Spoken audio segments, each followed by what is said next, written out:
Welcome to Imprint, a podcast about creating a home and life you love.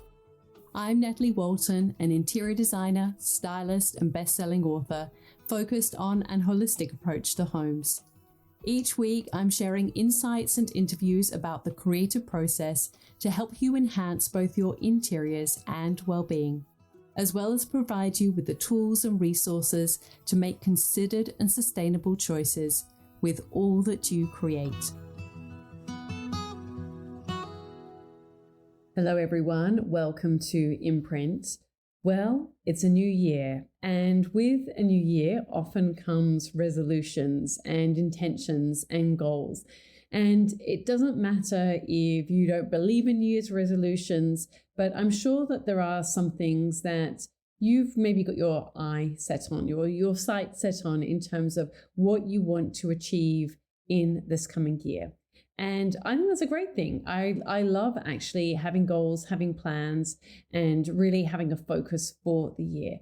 But one of the big things that can happen is that we can get stuck and we kind of keep repeating the same things over and over again. And I know that this happens because it happens with me, and I've been coaching probably over about 200 women at this stage in my creative coaching program, Design and Grow. And these have been women from a range of backgrounds, from interior designers, photographers, shop owners, health coaches, Airbnb owners. And there is one thing that is in common with every single person. And that one thing that is holding them back in their business and their life, it basically relates to mindset. And so today I wanted to share some tools with you that I help them to get past their roadblocks. Because what creates the results that we want in our lives? What is the difference between improving upon 2024 or making progress in your professional or personal life? It's not a New Year's resolution, as much as we might hope that is. It's not even saying a number, in your bank account or on your scales in terms of what you want to see. The actual thing that is going to create your results is your beliefs. So I want you to take a moment to consider right now, what do you believe about yourself? What do you believe is possible for you? Now, a few episodes ago, I shared my process that I go through to reflect and reset, to have a mental pause and close off the loops in my mind before taking a break so I can start the new year feeling refreshed and focused. And so today I want to share how I reset my mind and train my brain to help me progress and evolve in my life and business. So this process has actually been a huge, sharp learning curve for me. And it is a process that only started really a handful of years ago, but it has had a profound impact on my life and my general well-being. And it really is one of those areas of my life that I actually wish I learned years ago. I mean, I'm now helping and teaching my children some of these ideas because I hope they don't have to go some of the suffering that I've had to go through in my life. So I really want to share my process with you today. And, if you don't want this year to be another one of those years where you feel like you're just treading water and getting the same results and it feels like Groundhog Day, then I hope that you're going to find these tools really helpful and transformative. So the first part of this process is, like any real area, is to create awareness. And so what I want you to know is, if I was to ask you, what do you believe about yourself? You might struggle to answer that question. I mean, just think about it right now. Like, what do you believe about yourself? You might think, I don't know. I have to think about that. What do I believe about myself? But your results about what you believe are all around you. They are in the results you have in every area of your life. Your beliefs show up in the results that you have in your business, which relate to the hours that you work, the types of clients that you have, what you charge.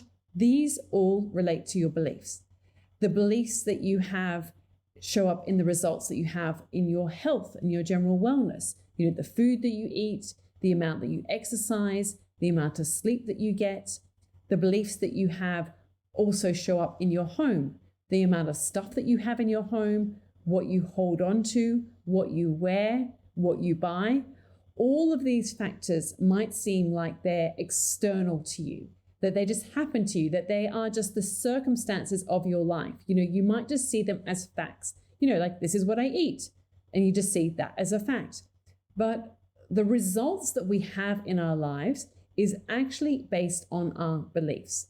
So this might seem like a bit of a strange idea at first if you kind of haven't thought about it in this way. But you might have a list of reasons why you have particular clients, or why you feel like there are very good reasons why you're only, earning a certain income level or getting a certain amount of exercise. And you can maybe even justify all the stuff that you have in your home. And yes, sometimes there are external factors that create our results that are beyond our control. However, this is the important part. That is rare. The majority of the time, the results that we experience in our lives are based on our beliefs. They are based on the thoughts that we have about ourselves. And those thoughts are what propel our actions or inaction. Often, we have certain thoughts about ourselves or certain beliefs about ourselves, and we stay stuck. We just circle in confusion. We don't move into action. And so one of the greatest gifts that I gave myself was deciding to take responsibility for the results that I have in my life. Now, I didn't even know anything about this idea of responsibility, or I didn't even know or understand this concept until I read the book, The 7 Habits of Highly Effective People. And this was while I was doing research for my book, This Is Home. And that book has been out for about 6 years. So, it's probably kind of close to 8 years ago that I came across this book. And, this is kind of in my early 40s. Just before I probably turned 40, I started to come across this. And I really wish that I had come across these ideas earlier. The irony is that my dad actually had this book when I was in my teens, and I used to laugh at him for reading books like that. I was like, do you need a book to tell you how to live your life? And I used to really kind of like poo-poo those kind of ideas and those kind of books, and I thought they were ridiculous. And here I am now telling the benefits of all of these kind of books. So just goes to show that we can all grow and evolve, and that maybe my dad was right. But like I said, I didn't even realize that I was doing this, that I was not taking responsibility for my life and my actions. And I really started to recognize the patterns, the way that I would sometimes blame external circumstances on my results, that I didn't have wealthy parents, and I didn't marry into money, and I didn't have creative parents, and I didn't have creative friends, and all of these things that I saw like were the reasons why I wasn't where I wanted to be. I wasn't, X, Y, and Z. And I'm sure that you have maybe, if you don't have them now, at some point in your life, you've had a long list of reasons why you are not where you want to be. And I realized that in a subconscious way, that these were the thoughts and beliefs and ideas that were really holding me back. And once I had that realization, and this realization that we need to be responsible, we need to take responsibility for the results that we want in my life, I made a decision that I was going to do that I was going to take that responsibility, because I realized that every result that I both have in my life right now is a result of the choices that I have made, and also going forward, that every result that I want in my life, I need to take responsibility. And I need to take responsibility for the actions that I take and the beliefs that I have about myself. So like I said, for me, really that first step was about creating that awareness. And, it's kind of that moment of kind of going, the reason that I don't have X, Y, and Z is because I do 1, 2, 3.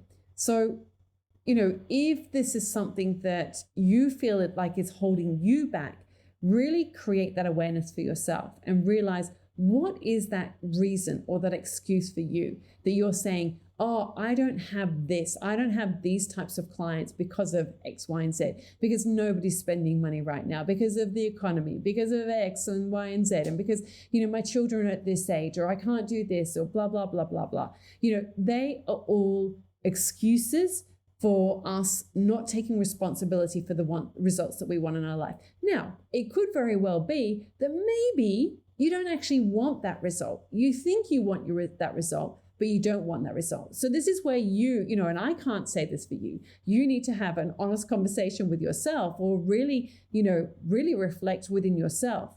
Do you really want those results? What is it that you really want? Because if you don't have what you really want, it's because you're not taking, the right type of actions, maybe based on, sometimes you're not taking the right actions because of fear or because of doubt, but often it's related to the beliefs that you have about yourself.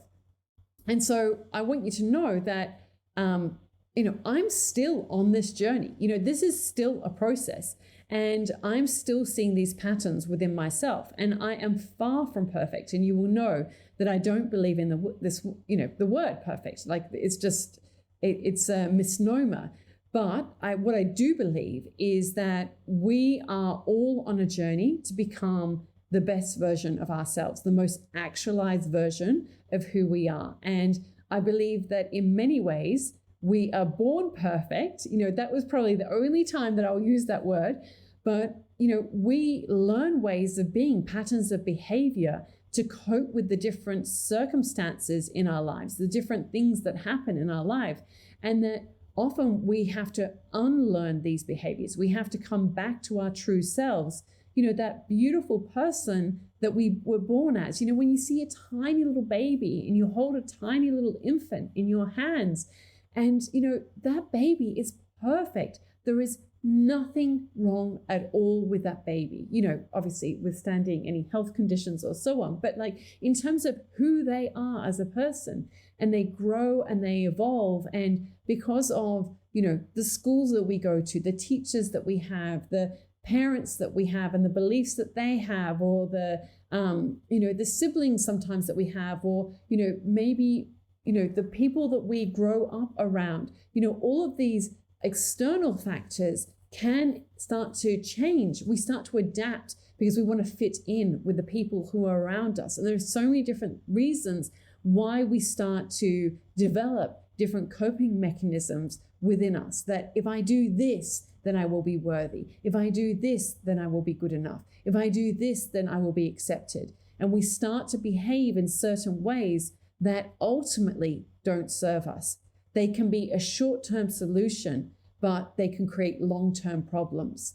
And so, for me, on my journey over the past 10 or 15 years, it has really been to, shed those layers that don't serve me.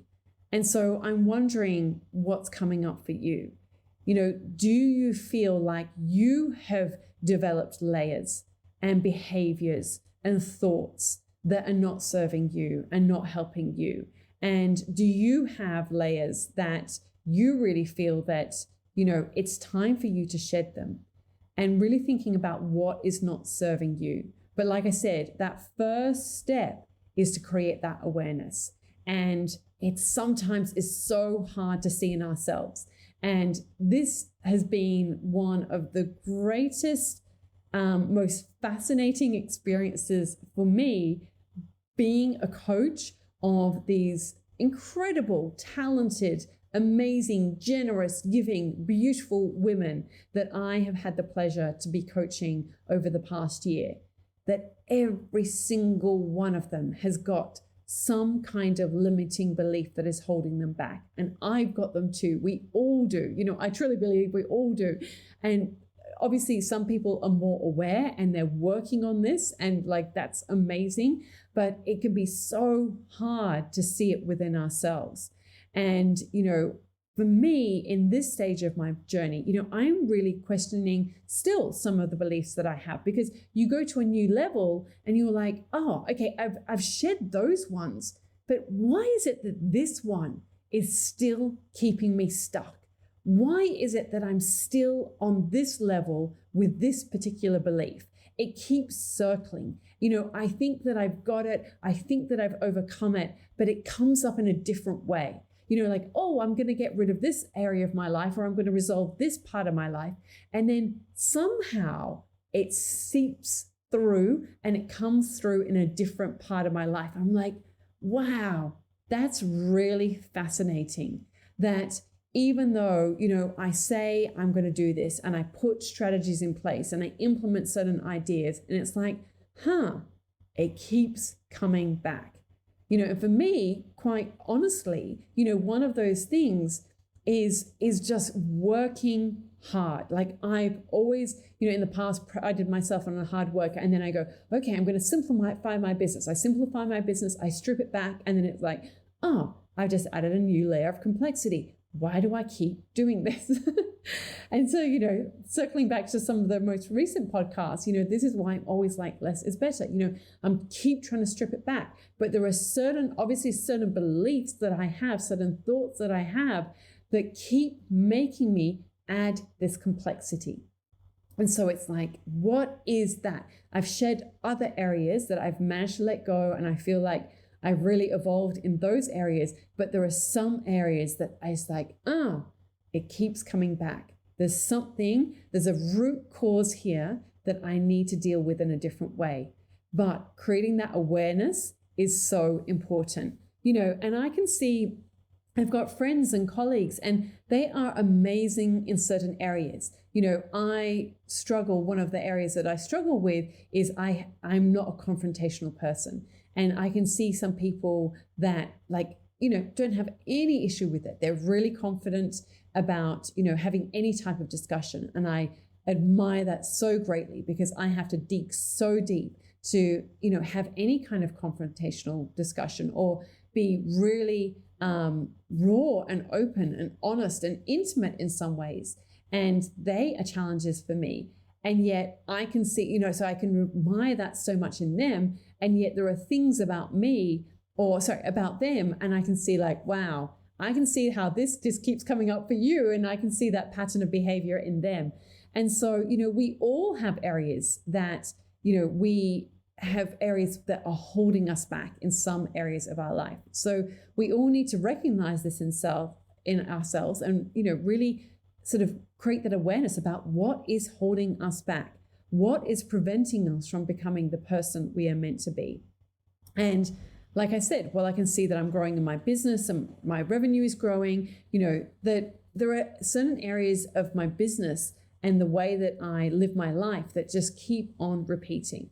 And so, I can see this in relation to, like I said, the different stages and levels that I've been on. So when I was earning, say, like $60,000 when I was working in magazines, I had to then embody new beliefs, a new identity, to then go freelance and go over that 100K mark.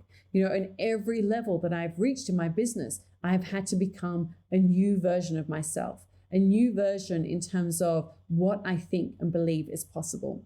And so the second step in this process has really then to become about creating a compelling vision. And so, like I said, for me on my journey at the start, it was really about looking at other stylists who were ahead of me on my journey. I've always done this with authors and designers and creatives that I admire. Look at those who are ahead of me on my journey. And, I've always had this thought that if they can do it, so can I. And so I've been in many situations as well where I've seen behind the golden curtain. I've seen how stories are crafted about how people live their lives. And, I've stepped into so many homes of people I admire and people who, I maybe didn't know much about, but I was like, oh, that's interesting. They're at this stage in their career and look, I can see how they're living their life and that makes sense. It's so fascinating to step into people's homes because you really get to see who they really are. And, I've always loved watching documentaries and I've interviewed, written loads of biographies and I've interviewed hundreds, if not thousands of creatives over the years, and these are, many ways people who are ahead of us on their journey, they have focused on a compelling vision and they've believed it's possible. They believe that they can make it happen.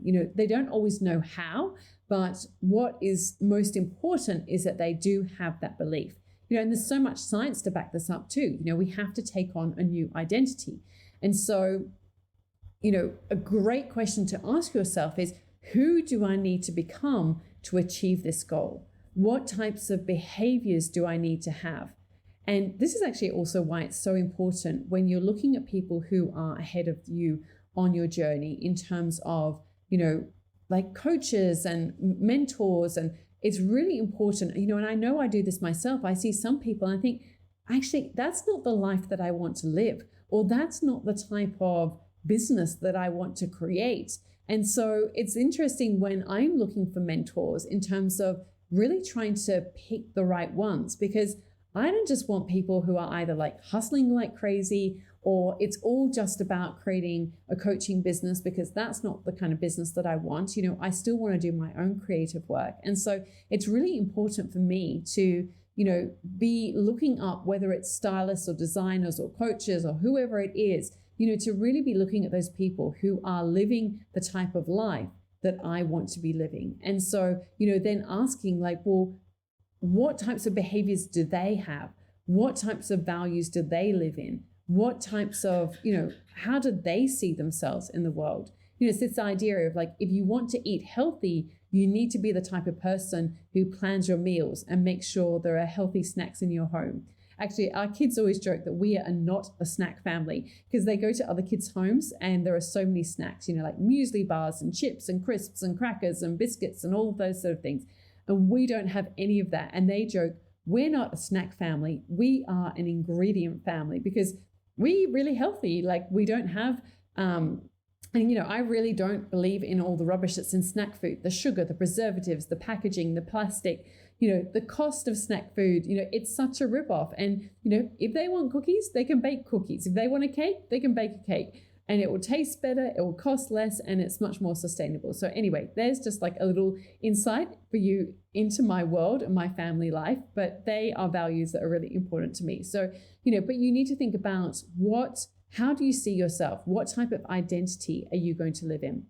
And which takes us to the third step, which is to really live that vision. So the third part of this process is to live the vision and beliefs that we create for ourselves. So when I was quitting sugar many years ago, I would literally repeat in my head as I walked into a store, I'm the type of person who doesn't need to buy chocolate, or I'm the type of person who can walk into the store and buy milk and not buy, X, Y, and Z. So you can probably work out that is the reason why we don't have snacks at home, because, I had to become a type of person who is living a healthy life. And, we can also write these beliefs in our journal. We can have little mantras that we create for ourselves, but we really need to believe that it's possible. And importantly as well, and again, the science backs this up, we need to surround ourselves with others who are living these values. So if we want to, if we set a goal that we want to run a marathon, then some of the best ways to make sure that we achieve that goal is that we need to identify that not that I'm going to run a marathon, but I am the type of person that runs every day, and really embody that identity, that you need to surround yourself with other people who are living that identity. So join a run club, do the things so that you're really becoming that type of person. Not just that I'm going to do this, but this is who I am. And the more that you embody that identity, the more that you see yourself as, I'm the type of person who charges my worth, or I am a successful business owner. The more that you embody the identity of somebody who is, I eat healthy. I'm the type of person who doesn't have snacks in my home. I'm the type of person who plans and eats healthy food. The more that we embody these identities, the more likely we are to actually reach the goals that are in alignment with those. So, these are the part of the reasons why we live where we live, because it's so easy to be healthy here and, be creative and be an entrepreneur, because there are so many people who live like that in our area. So we really need to surround ourselves with people who are striving for the same type of success, the same values, because it ultimately makes the journey so much easier. So I hope that these ideas have been helpful for you. Like I said, they have been profoundly transformative for me in my life.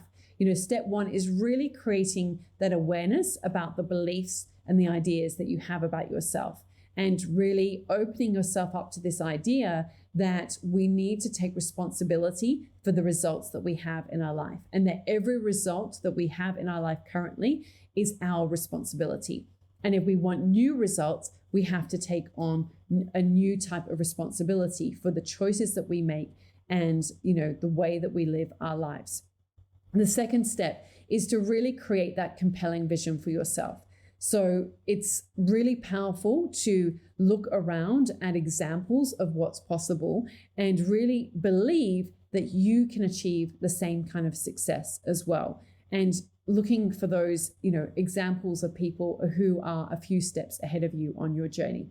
And that third step is to then really embody the identity and live into that vision, so that, you're embracing the idea of that person who's achieving that goal. So instead of just saying, I'm going to do X, Y, and Z, really embody the identity of the habits that you need to, participate in every single day to become that person. So it's like this idea of, if you've got a revenue goal that you want to hit in your business, or if you've got a health goal that you want to hit, then sure, you need to always, stay connected with that.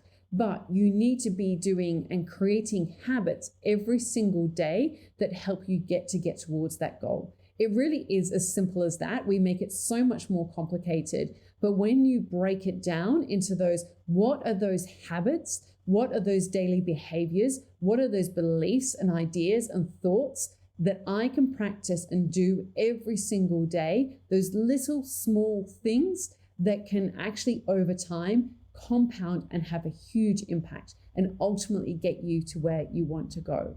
I hope that you have found this helpful. I hope that this has helped you reframe perhaps and reassess some of the thoughts that you have in relation to what, some of the goals that you have for 2025. Like I said, I have found this process truly transformational, and I hope that it helps you on your journey. Until next week, have a beautiful week. All of the links and info for this episode are at nataliewalton.com/podcast. Don't forget to subscribe so that you can get a direct download of the latest episode. And I really appreciate when you take a minute to rate and review, as well as share the love with someone you know who might benefit from this episode, or on social media. If you'd like to access a range of free resources, come visit my website, nataliewalton.com. Thank you to Jaeger Media for producing this podcast. And I would also like to acknowledge the people of the Bundjalung Nation where it was recorded, and pay my respects to elders past, present, and emerging. I look forward to connecting again soon. I'm Natalie Walton, and you've been listening to Imprint.